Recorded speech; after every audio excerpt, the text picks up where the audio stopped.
इकबाल मंजलिया साहब जो वागेर मछली मार समाज से उनका ताल्लुक़ है, उनको मजलिस ने अपना उम्मीदवार बनाया है।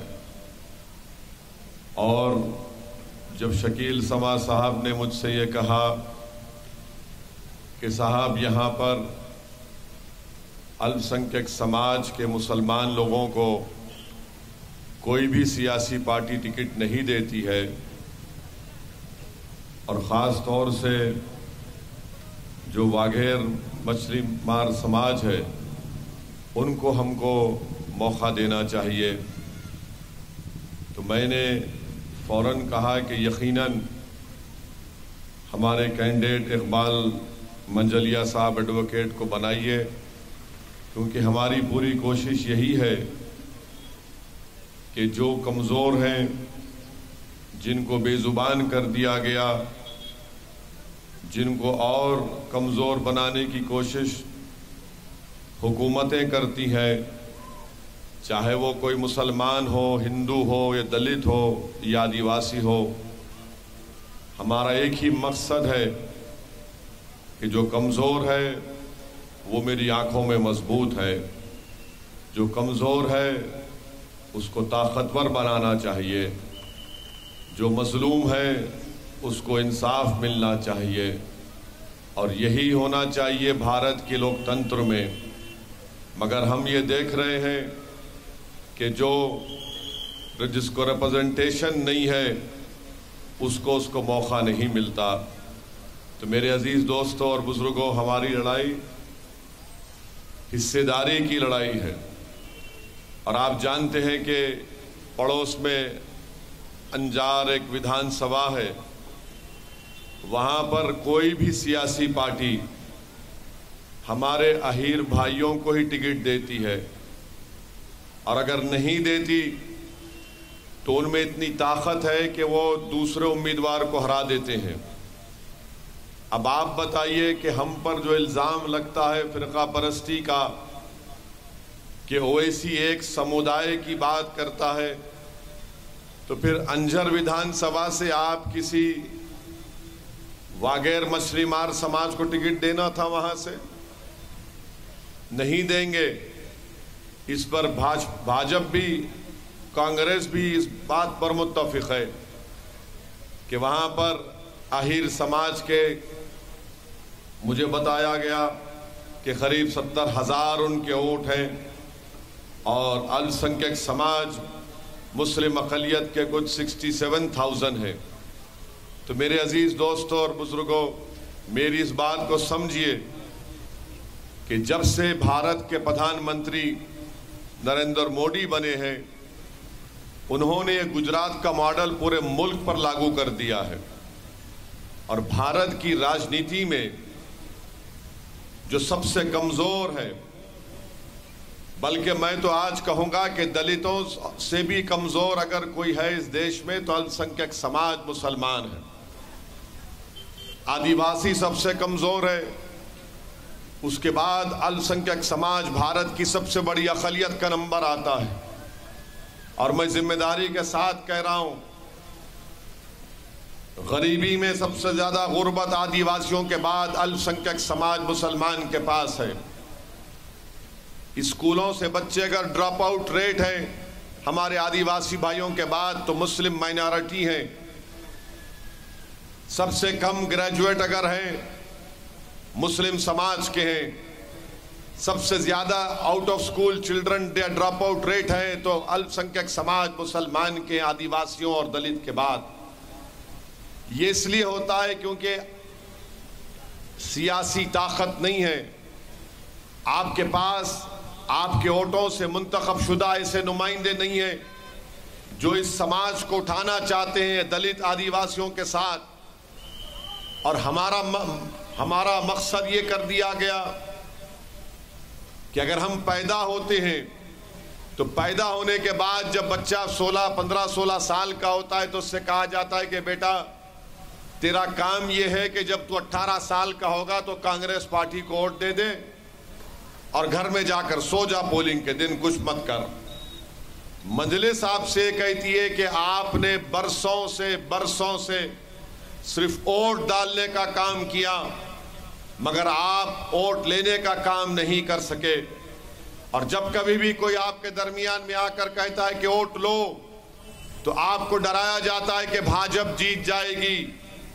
मेरे बुजुर्गों, मेरे अजीज दोस्तों, मैं सच कह रहा हूं और आप भी जानते हैं कि 27 साल से यहां पर भाजपा जीत रही है।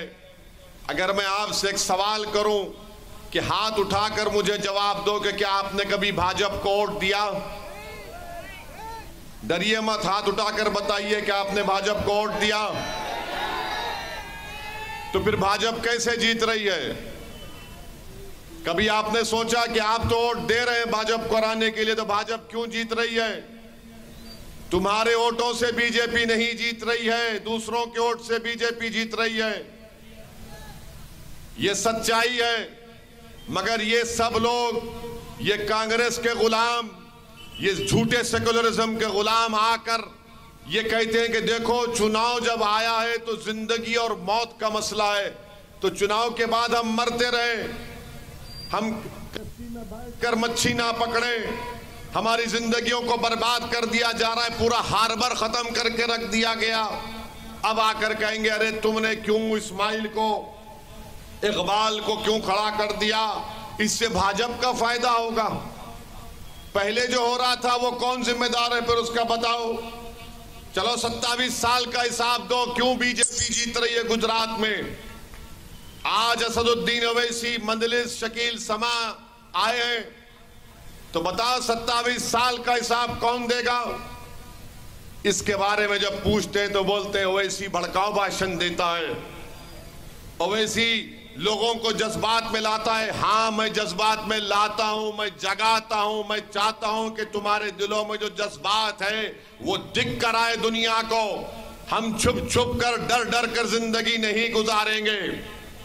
भारत का संविधान सबके लिए बराबर है, जिसकी कॉपी हमको दी गई, जिस पर बाबा साहब अम्बेडकर की फोटो है। जब कानून मोदी के लिए बराबर है तो ओवैसी के लिए भी बराबर होना चाहिए। कोई बड़ा कोई छोटा नहीं। वो चले गया जमाना, दिल्ली का प्रधानमंत्री है, दिल्ली का बादशाह नहीं है। ये बराबरी की, रिश्तेदारी की जब हम बात करते हैं तो इनको तकलीफ हो जाती है, परेशान हो जाती है। और इस विधानसभा में आप जानते हैं मेरे अजीज दोस्तों और बुजुर्गों, ये बहुत से आपके मसाइल हैं। और पहली मर्तबा माशाल्लाह से एक टोपी वाला कैंडिडेट बना है। पहले कोई टोपी वाला था ही नहीं, हम पे टोपी डालते थे, हम बोले नहीं हम टोपी वाले को कैंडिडेट देंगे। आप जानते हैं कि यहां पर मैं बताना चाह रहा हूं कि मार्च 2021 में भारत की लोकसभा में मैंने सवाल किया था ये फिशरीज मिनिस्ट्री से कि आपने पूरे भारत में फिशिंग को प्रमोट करने के लिए आपने क्या काम किया, तो उसमें भी लंबी लंबी छोड़ दिए जवाब में, कोई सही जवाब नहीं आया। मगर मैं आपसे वादा कर रहा हूं कि आपकी इस विधानसभा में जो आप पर जुल्म किया जा रहा है, मैं आपकी तकलीफ का इजहार भारत के पार्लियामेंट में करूंगा। दिसंबर में सुन लेना आप इंशाअल्लाह ताला। और आपको वादा कर रहा हूं कि आप का जो एक्साइज वेवर की आपको जरूरत है, मैं भारत की पार्लियामेंट में इस बात का मुतालबा करूंगा कि मांडवी की जनता की तरफ से मैं इस बात का डिमांड करता हूं कि एक्साइज वेवर होना चाहिए और इसी से आपको फायदा होगा। आप अंदाजा लगाइए कि लाखों लोग इस रोजगार पर जिंदगी गुजारते हैं और हम क्या देखते हैं कि आपको अपने रोजगार से महरूम करने के लिए गुजरात हेवी केमिकल लिमिटेड ने एक सोडा ऐश की फैक्ट्री बाड़ा गांव में लगाने जा रही है। आप बताइए क्या इससे पूरा एनवायरनमेंट बर्बाद नहीं हो जाएगा?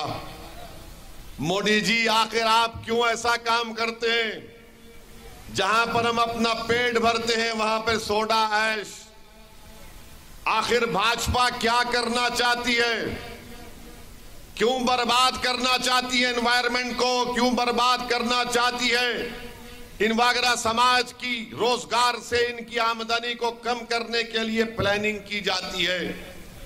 मजलिस गुजरात हेवी केमिकल लिमिटेड की तरफ से जो सोडा ऐश का प्लांट बाड़ा विलेज में लगाया जा रहा है, हम इसकी मुखालिफत करते हैं। देश के प्रधानमंत्री सिर्फ पूंजीपतियों के प्रधानमंत्री है, गरीबों के नहीं है। वो करोड़पतियों के प्रधानमंत्री हैं। अगर गरीबों के प्रधानमंत्री होते तो इस तरह का काम नहीं होने देते। मैं आपसे वादा कर रहा हूं कि इस खूबसूरत इलाके में ट्रेन का नेटवर्क नहीं है, तो आपको एक ऐसे एमएलए को यहां पर होना चाहिए जो यहां पर रेलवे नेटवर्क का इंतजाम कर सके। मैं आपसे वादा कर रहा हूं कि इंशाअल्लाह ताला दिल्ली की पार्लियामेंट में जाकर मैं इस रेलवे नेटवर्क का भी मुतालबा करूंगा आपके लिए। तीसरी बात यह कि यहां पर मुंद्रा का पोर्ट है, और पोर्ट के नाम से मशहूर नहीं है, पोर्ट ड्रग्स के नाम से मशहूर हो गया आजकल। इतना ड्रग कहां से आ रहा है? कहां से आ रहा है इतना ड्रग? तो मेरे अजीज दोस्तों और बुजुर्गों, आप जानते हैं कि ये कच्छ का इलाका है। कच्छ की जबान अलग, कच्छ का खाना अलग, कच्छ के कपड़े अलग, बल्कि कच्छ का जानवर भी अलग होता है। तो मैं आपसे वादा कर रहा हूं, ये जो संविधान की किताब है, आप पढ़िए। इसमें आर्टिकल 371 होता है, और आर्टिकल 371 में एक रीजनल बोर्ड जब बनाया जाता है, तो रीजनल बोर्ड जब बनता है तो उस रीजनल बोर्ड को कच्छ का एक रीजनल बोर्ड बन सकता है, ताकि उस बोर्ड को जो पैसा आएगा वो बोर्ड तय करेगा कि कच्छ के किस स्कूल में, किस जगह पर अस्पताल, और ये जो आप मछेरे हैं, इतना बड़ा आपका समाज है वागेर समाज का, वो पैसे इस्तेमाल कर सकते हैं।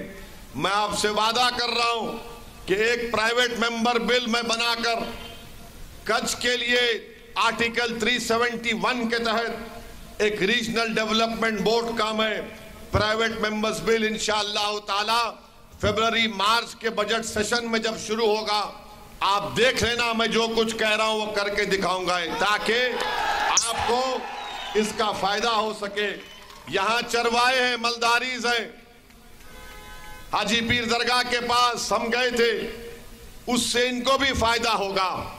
तो इंशाअल्लाह ताला आपकी जबान का भी प्रोटेक्शन मिलना चाहिए। कच्ची जबान का प्रोटेक्शन भारत के संविधान के एक शेड्यूल में उसको इंक्लूड कराना चाहिए।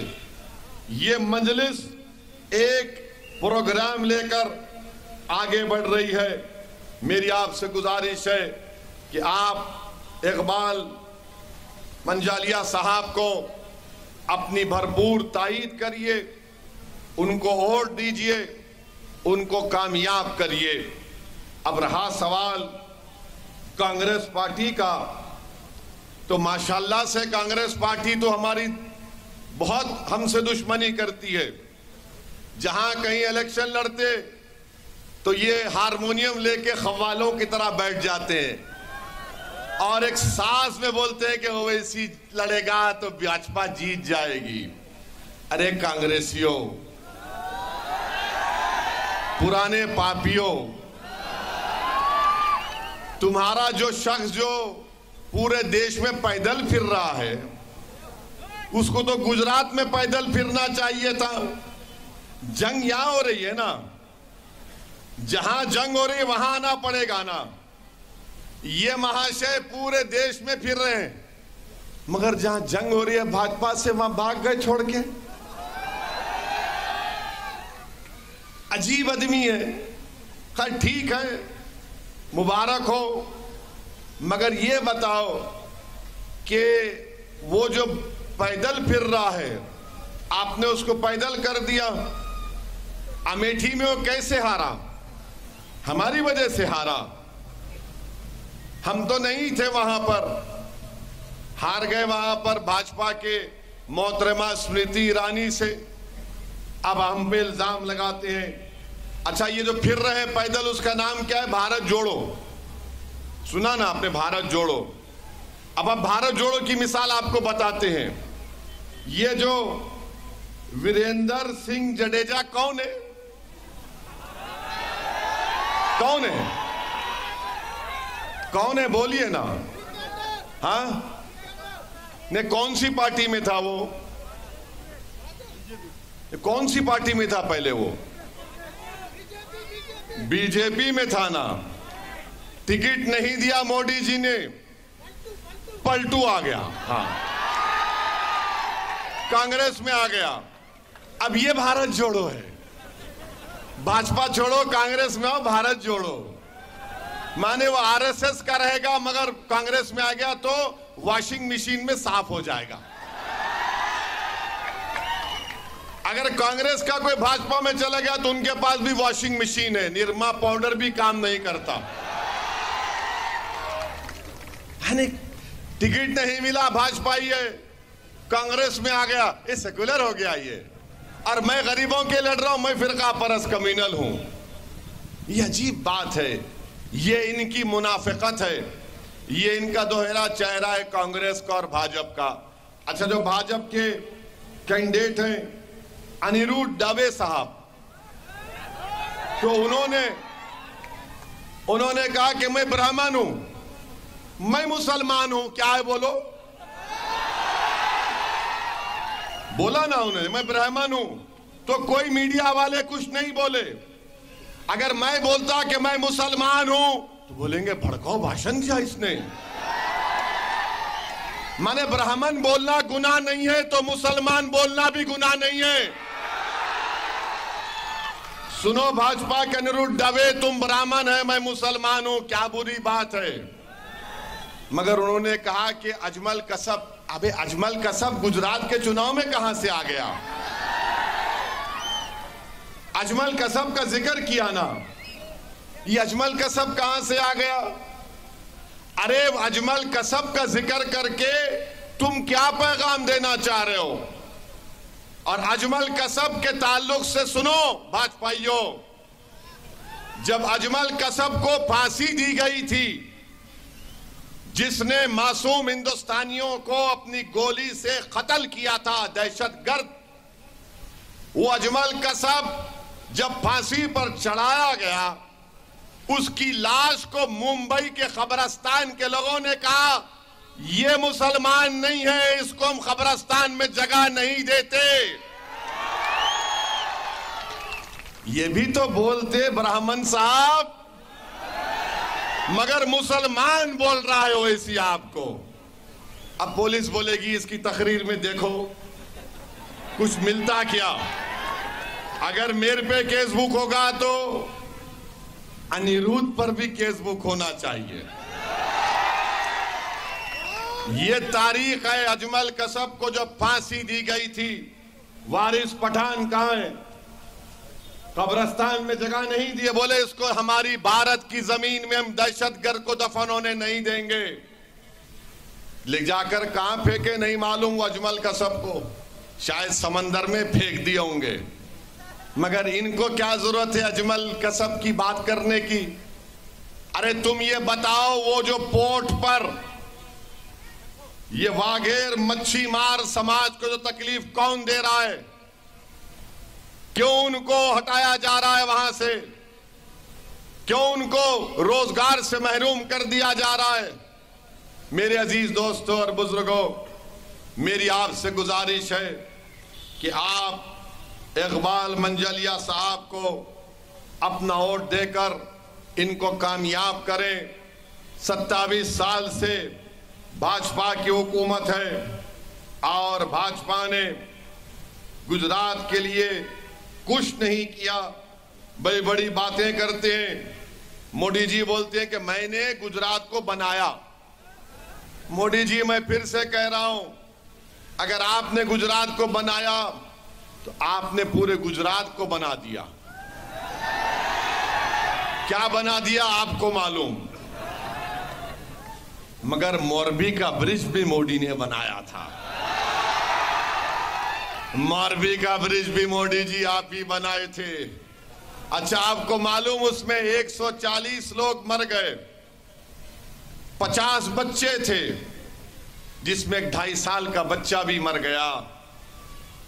और वो कंपनी क्या, ओरोविक, और कोई कंपनी का नाम है ओरोविक, जो भी नाम है उसका, ओरेवा, हाँ ओरेवा कंपनी, उसके मालिक को मोदी जी हाथ नहीं लगाते, उसको कुछ नहीं करते मोदी जी।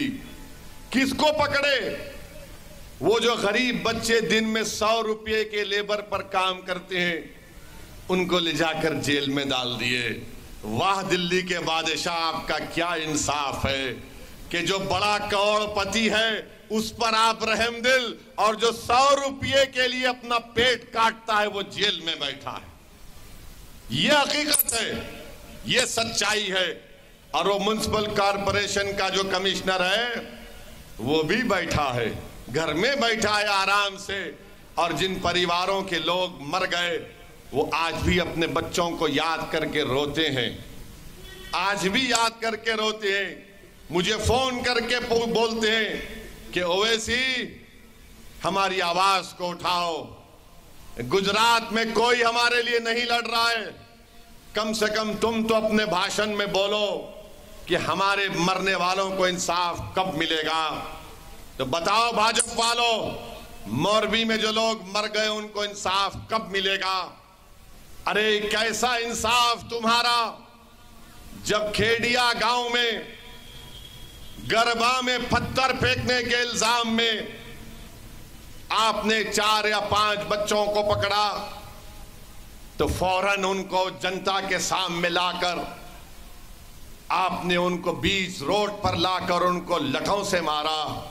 मोदी जी, लठ पर मार खाने का नाम किसका लिखा है?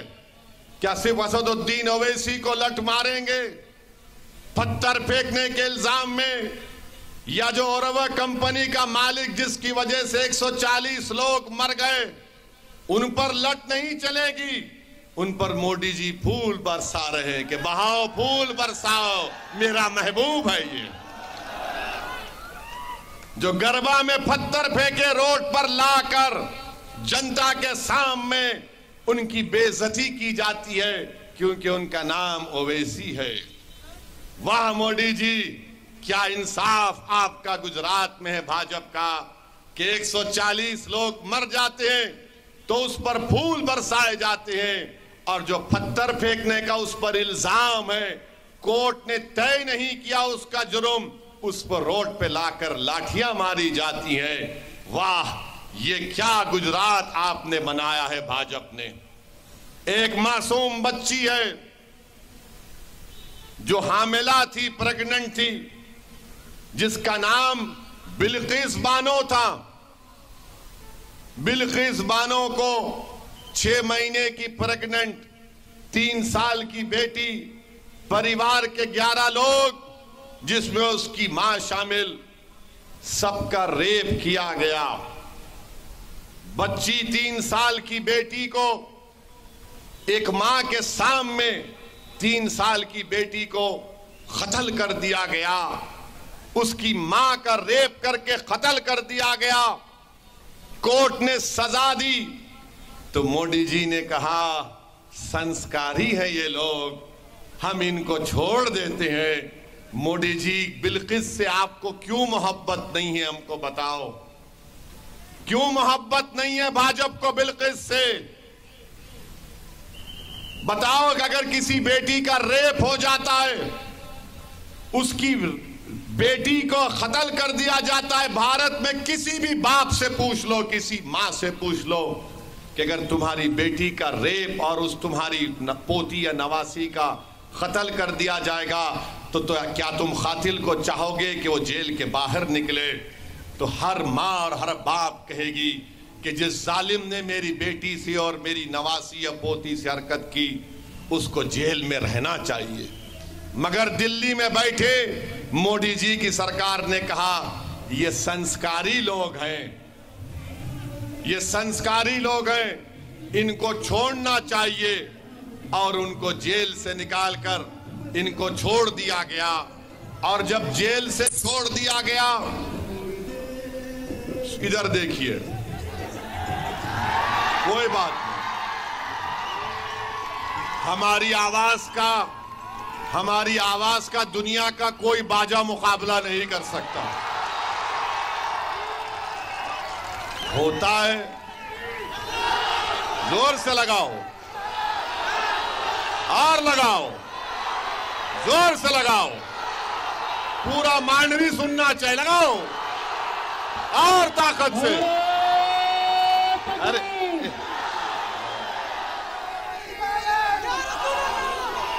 हाँ, अब वो गलती किया बाजा बजा के, उसका ही बाजा बज गया। अभी हमारी म्यूजिक का मुकाबला मोदी जी भी नहीं कर सकते।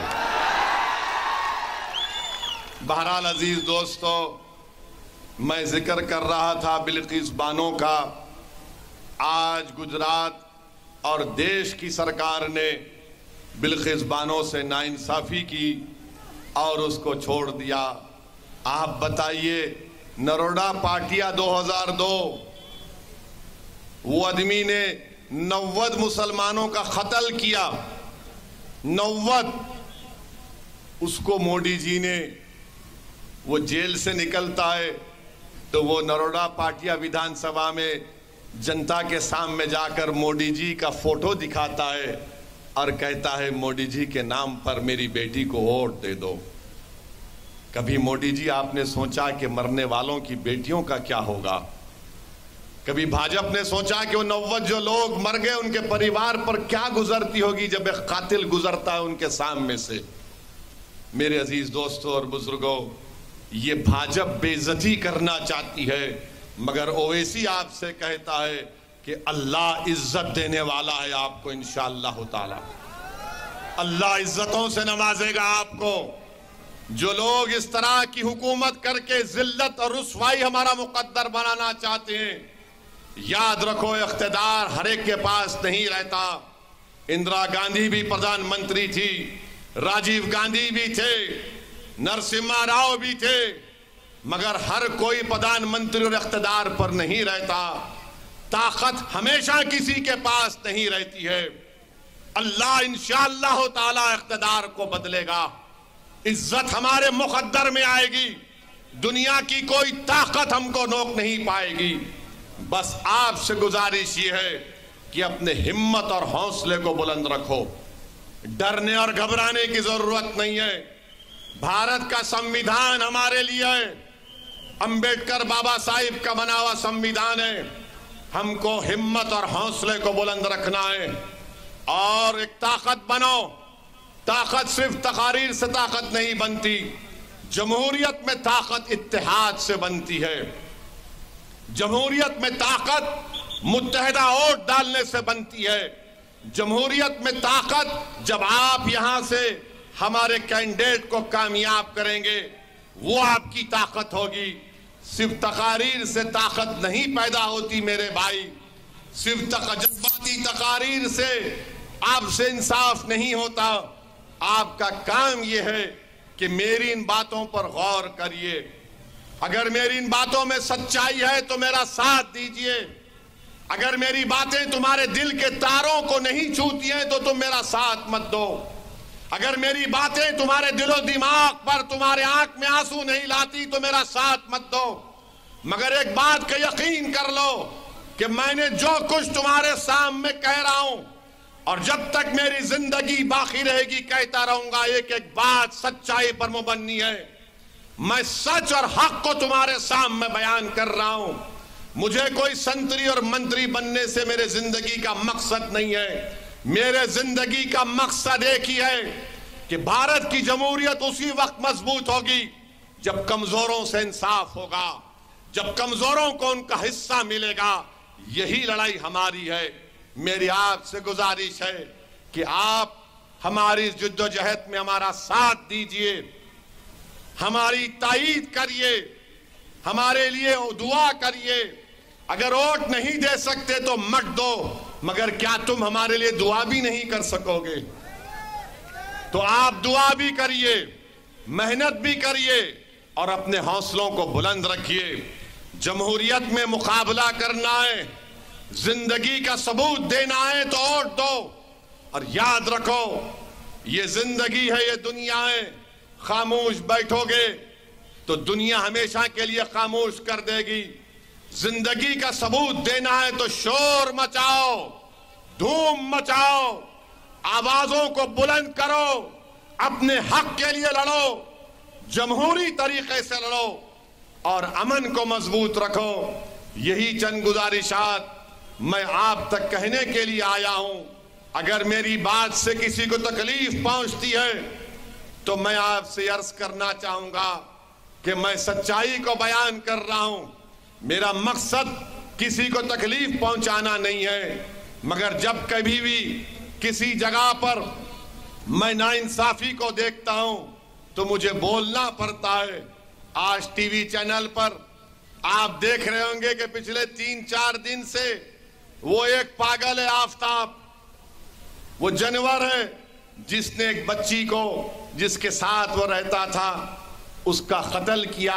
क्या क्या गंदगी की उसने, वो जानवर है। मगर टीवी चैनल और भाजपा वाले बोले लव जिहाद। अरे ये लव जिहाद कहां से आया बाबा? इस्लाम में हमको ये तालीम दी गई कि अगर कोई गैर महरम औरत है तो उसको हाथ लगाना छोड़ो, देख भी नहीं सकते। तुम 3 मर्तबा से ज्यादा देख ही नहीं सकते। औरत को हाथ उस वक्त लगाते हैं जब निकाह हो जाता है। यही है ना, यही है ना।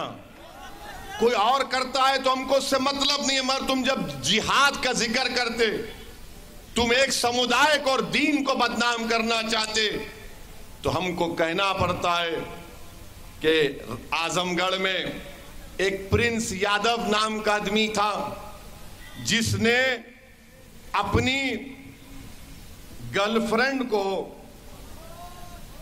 ये सुनो,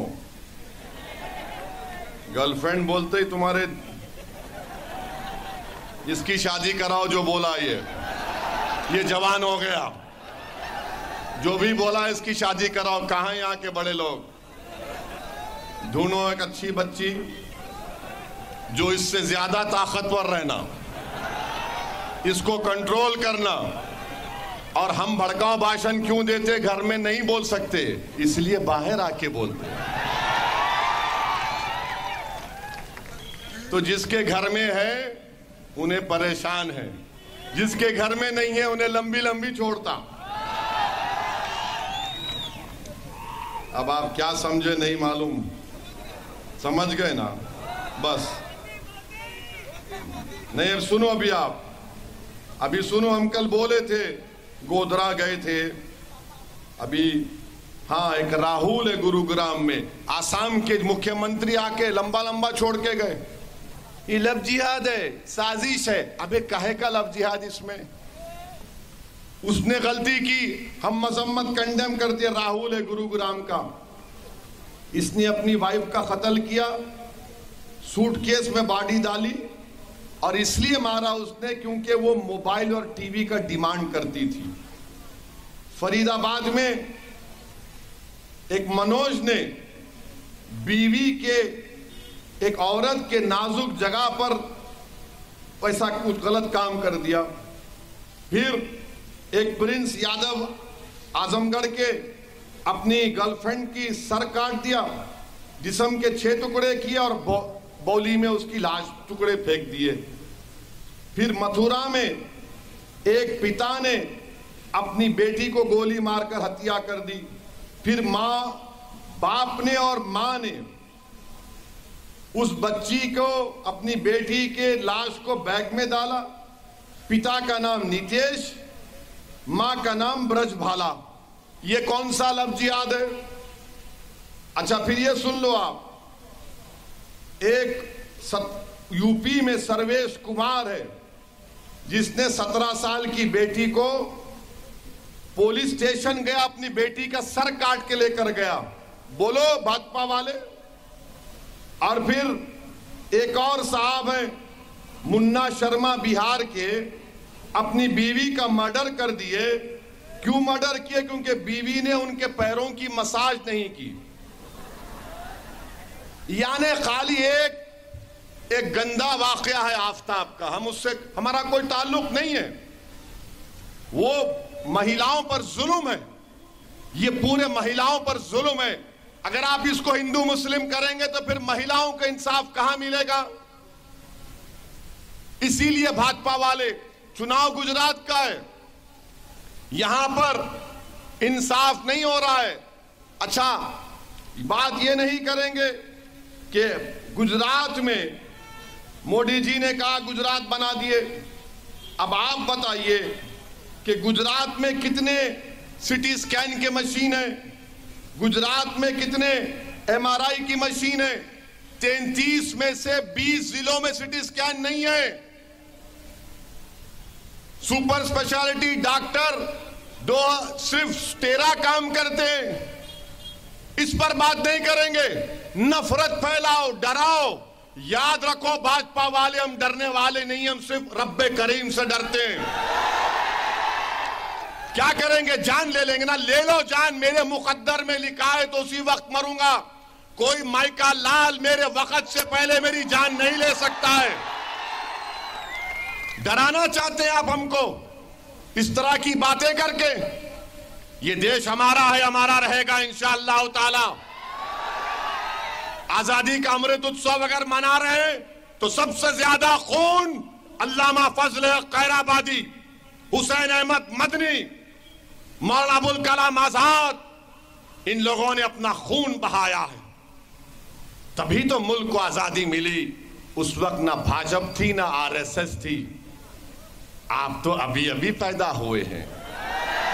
हम 200 संसद